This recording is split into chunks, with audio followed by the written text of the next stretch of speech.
Daily అన్నం తింటే అనేజీగా ఉంటుంది అనేసి, బాడీ వెయిట్ ఎక్కువ అనిపిస్తుంది అనేసి ఇంకో ఈరోజైతే గోధుమ రవ్వతో ఉప్మా చేసిన. 4-5 రోజులు అవుతుంది వెన్న తీసి, అది ఇంకా కాగబెట్టలేదు అనేసి కాగబెడుతుంది అనమాట.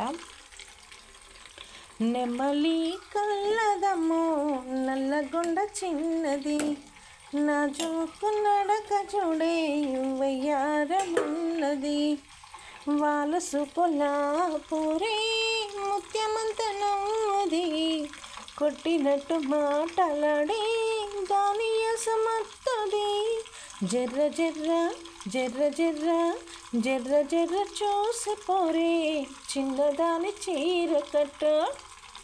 ఈ సాంగ్ అయితే నేను రాయించుకొని నేను పాడి రికార్డింగ్ చేయించుకున్న సాంగు. ఆడియో నా ఫోన్లో నుంచి డిలీట్ అయిపోయిందనమాట.